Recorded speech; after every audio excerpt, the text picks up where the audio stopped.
இந்த அகிலத்தை ஆக்குவதும் ஆளுவதும் உழைப்பவர்கள்தான்.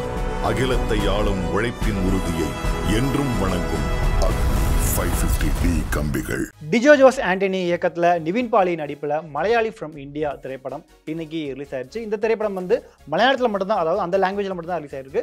மற்ற மொழிகளில் ரிலீஸ் ஆகல. சப்டைட்டிலோட தான் நாங்கள் அந்த திரைப்படத்தை பார்த்தோம். ஸோ இந்த திரைப்படம் எப்படி இருந்தது அப்படிங்கிறத இப்போ இந்த வீடியோவில் நம்ம பார்க்கலாம்.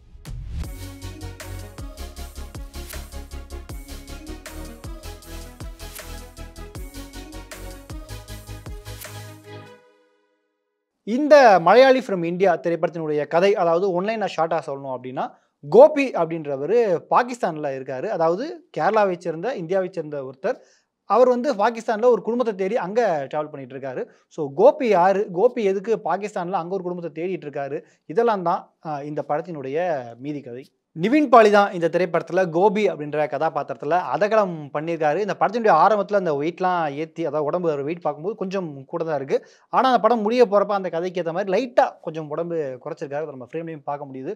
குறிப்பாக அவருடைய அந்த சுருட்ட முடி, அந்த ட்ரெஸ்ஸு, அந்த லோக்கல் பாய் மாதிரியான கெட்டப்பு, இதெல்லாம் பக்காவாக அவருக்கு சூட் ஆயிருக்கு. குறிப்பாக அவருடைய இந்த காமெடி டைமிங்கு, அந்த ரியாக்ஷன், இதெல்லாம் ஸ்க்ரீனில் பார்க்குறதுக்கே ஒரு நல்ல என்டர்டெயின்மெண்ட்டாக நல்லா இருந்தது. எவ்வளோக்கு எவ்வளோ நம்மளை சிரிக்க வச்சாரோ அதே மாதிரி கிளைமேக்ஸ் நெருங்க கொஞ்சம் எமோஷனலான ஒரு நல்ல நடிப்பையும் நிவின் பாலி அவர்கள் கொடுத்துருக்காரு. ஸோ அவருடைய நடிப்புக்கு இந்த படம் வந்து கொஞ்சம் தீனி போட்டிருக்கு அப்படின்னு சொல்லலாம். அவருக்கு அடுத்தபடியாக தியான் ஸ்ரீனிவாசன். ஸோ அவர் இந்த படத்தில் மல்கோஷ் அப்படின்ற ஒரு கதாபாத்திரத்தில் தான் இவருடைய ஃப்ரெண்டாக அவர் பண்ணியிருக்காரு. அவருக்கு வந்து ஃபர்ஸ்ட் ஹாஃப் முழுக்க தான் அவர் வராரு. ஒரு சின்ன ரோல் தான் அவருக்கும், ஆனால் நல்லா யூட்டிலைஸ் பண்ணிக்கிட்டாரு அதை. இவரும் அந்த லோக்கல் பை மாதிரியான அந்த கெட்டப்பில் பார்க்குறதுக்கு ஆளே வித்தியாசமாக இருக்காரு. நிவின் பாலி அண்ட் தயான் ஸ்ரீனிவாசன் இவங்க ரெண்டு பேருடைய காமெடி சென்ஸு, அந்த காம்போ பார்க்குறதுக்கே ஸ்க்ரீன் நல்லா இருக்குது. காமெடியும் நல்லாவே ஒர்க் அவுட் ஆகிருக்கு. இவங்களுக்கு அடுத்தபடியாக அனஸ்வரா ராஜன். அவங்க வந்து இந்த படத்தில் வந்து மிகப்பெரிய ரோல் அப்படிலாம் நம்ம சொல்லவே முடியாது. ஒரு சின்ன கேமியோ ரோல் தான் அப்படின்னு சொல்லலாம். ஸோ வந்த வேலையை அவங்க பார்த்துட்டு போயிட்டாங்க. ஷைன் டாம் சாக்கோ அவருக்கு வந்து இந்த படத்தில் அவரும் ஒரு சின்ன ரோல் தான். பட் அவர் முக்கியமான ஒரு சீனில் வராரு. வந்து அவருடைய வேலையை சரியாக பண்ணிட்டு போயிட்டாரு. இவங்களுக்கு அடுத்தபடியாக வந்து இவருடைய அம்மாவா, அதாவது நிவின் பாலியுடைய அம்மாவாக நடிச்சிருக்கிற மஞ்சு பிள்ளை. அவங்க வந்து ஒரு மிடில் கிளாஸ் அம்மாவாக யதார்த்தமாக வந்து நடிச்சு போயிருக்காங்க. சிரிக்கவும் வச்சுருக்காங்க, அதே நேரத்தில் கொஞ்சம் எமோஷனலாகவும் பண்ணியிருக்காங்க. ஸோ இந்த மாதிரி எல்லா கேரக்டருமே தங்களுடைய வேலையை சரியாக பண்ணிட்டு போயிட்டாங்க. குறிப்பாக செகண்ட் ஹாஃபில் நிவின் பாலியுடைய ஃப்ரெண்டாக ஒருத்தர் வராரு, ஜலாலின்னு நினைக்கிறேன் அந்த கேரக்டருடைய பேர். ஸோ அவருடைய போர்ஷன் செகண்ட் ஹாஃபில் அவர் வந்த பிறகு அவருக்கும் நிவின் பாலிக்குமான அந்த காம்பினேஷன் சீன்ஸில் அவருடைய பெர்ஃபார்மன்ஸ் நல்லா இருந்தது. அதான் அந்த கேரக்டர் எழுதப்பட்ட விதமே ரொம்பவும் அழகாக இருந்தது, ஒரு டெப்த்தாக இருந்தது அந்த கேரக்டர். அதை அவர் பெர்ஃபெக்டாக பண்ணிட்டார். நிவின் பாலி அண்ட் தயான் ஸ்ரீனிவாசன் இவங்க ரெண்டு பேரும் அந்த கிரிக்கெட் விளையாடக்கூடிய அந்த போர்ஷன்லேயே ஆகட்டும் சரி, இந்த பக்கம் தேர்தல் சமயத்தில் பரபரப்பாக இந்த பக்கம் ஓட்டும் சரி, ரெண்டு பேருடைய நடிப்பும் எந்த ஒரு மீட்டரும் குறையவே இல்லை. ஆரம்பத்திலிருந்து முடிய வரைக்கும் ஒரே மீட்டரில் ரெண்டு பேருமே ஈஸியாக ட்ராவல் பண்ணி கொண்டு போயிருக்காங்க. ஜனகணமன படத்துக்கு பிறகு டிஜோ ஜோஸ் ஆண்டனி டைரக்ட் பண்ணுற அடுத்த படம் அப்படிங்கிறதுனாலேயே இந்த படத்துக்கு ஒரு மிகப்பெரிய எதிர்பார்ப்பு இருந்தது. ஏன்னா அவருடைய முதல் அந்த படமான ஜனகணமன வந்து ஒரு மிகப்பெரிய வெற்றி அடைந்தது, மிகப்பெரிய பேசுபொருளாகவும் மாறுச்சு. அதனால இந்த படத்துக்கு ஒரு எதிர்பார்ப்பு இருந்தது. இந்த படத்துலையும் கிட்டத்தட்ட எந்த அளவுக்கு ஃபன் இருக்கோ அதே அளவுக்கு பொலிட்டிக்கல் சட்டையரும் இந்த திரைப்படத்தில் நிறைஞ்சிருக்கு. குறிப்பாக மத அரசியல், விளையாட்டு அரசியல் அப்படின்னு நிறைய விஷயங்களை இந்த படத்தில் அவர் அப்படியே டச் பண்ணிட்டு போயிருக்காரு. பெண்களுடைய கல்வி எவ்வளவு முக்கியம், விளையாட்டில் எப்படிலாம் அரசியலை கொண்டுட்டு வராங்க அப்படின்ட்டு நிறைய விஷயங்களை கொண்டுட்டு போயிருக்காரு. குறிப்பாக எஜுகேஷன் முக்கியம், அதுலேயும் எந்த நாடாக இருந்தால் என்ன, அதில் பெண்களுடைய கல்வி வந்து ரொம்பவே முக்கியம் அப்படின்ற விஷயத்தையும் இந்த படத்தில் அவர் போகிற போக்கில் அப்படியே அண்டர்லைன் பண்ணி காமிச்சிட்டு போயிருக்காரு. மேட் இன் இந்தியா, பாரத் மாதா கி ஜெய், இந்தியாவுடைய ஜிடிபி என்ன தெரியுமா அப்படின்ட்டு போகிற போக்கில் நிறைய குறியீடுகளையும் அவர் அங்கங்கே வசனங்கள் மூலமாக வச்சுட்டே போயிருக்காரு. ஸோ படம் பார்க்குறவங்களுக்கு அந்த மாதிரி ஹிடன் டீட்டெயில்ஸ் நிறையா தான் நீங்கள் தோண்டி எடுக்கலாம். ஜேக்ஸ் பிஜாய் அவருடைய பின்னணி இசை மற்றும் பாடல்கள் இந்த படத்துக்கு ஒரு மிகப்பெரிய பக்கபலமாக அமைஞ்சிருக்கு. குறிப்பாக பிஜிஎம் தான் இந்த படத்தினுடைய ஹைலைட் அப்படின்னு சொல்லலாம். நிறைய இடங்களில் வசனமே இல்லாமல் பிஜிஎம் வழியாகவே அந்த எமோஷன்ஸை ஈஸியாக ஜேக்ஸ் பிஜாய் கடத்திருக்காரு. ஸோ அவருக்கும் ஒரு மிகப்பெரிய பாராட்டுகள். சுதீப் இந்த படத்தினுடைய சினிமோட்டோகிராஃபர், அவருடைய விஷுவல்ஸுமே ரொம்பவும் நீட்டாக இருந்தது.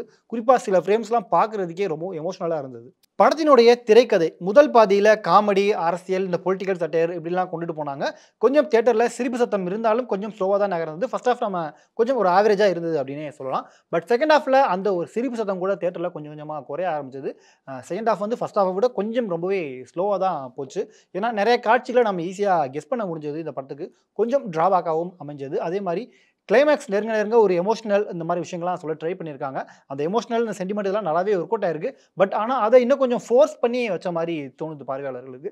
அத கொஞ்சம் இயல்பா கொண்டுட்டு போயிருந்தாங்கன்னா, மேபி அந்த ஒரு கிளைமேக்ஸ் கூட நெறைய பேர கண்கலங்க வச்சிருந்திருக்கலாம். இன்னொரு மிகப்பெரிய டிராபேக் இந்த படத்துல என்ன அப்படின்னு பார்த்தீங்கன்னா, படத்தினுடைய டிராபேக்ன்னு சொல்ல முடியாது.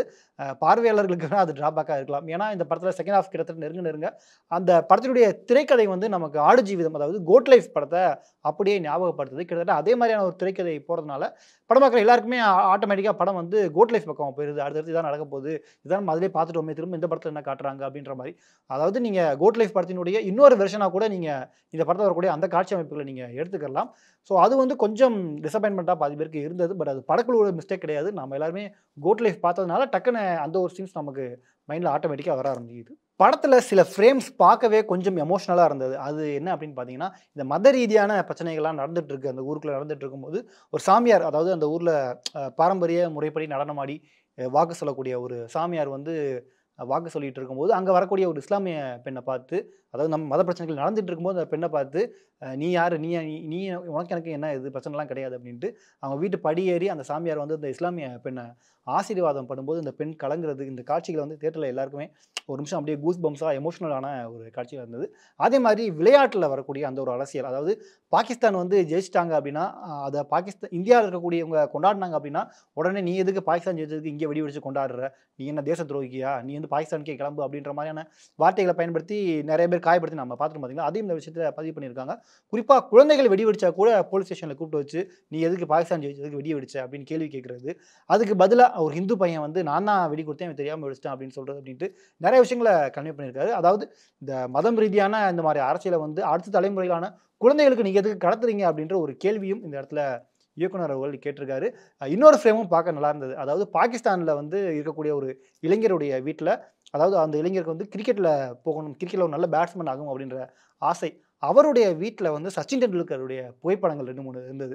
ஸோ அந்த ஃப்ரேம்ஸ் பார்க்கறதுக்கே ரொம்பவும் டச்சிங்கா அழகா இருந்தது. இந்த மாதிரி நிறைய விஷயங்கள பண்ணியிருக்காரு. குறிப்பா டியோ ஜோஸ் ஆண்டனி இவருடைய டச் இந்த படத்துல ஒண்ணு பார்க்க முடிஞ்சது.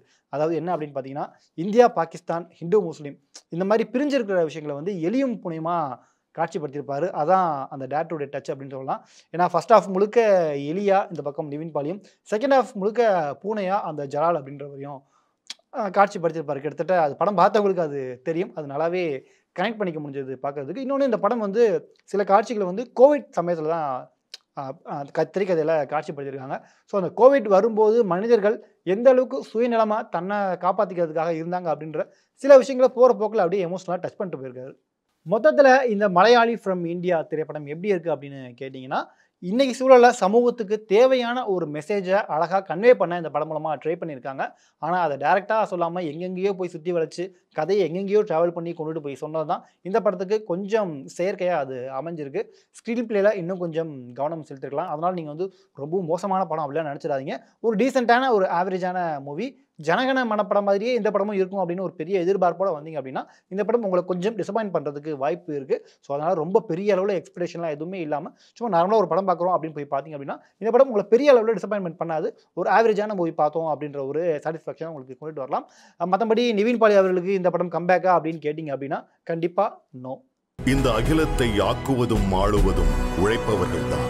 அகிலத்தை ஆளும் உழைப்பின் உறுதியை என்றும் வணங்கும் 550D கம்பிகள்.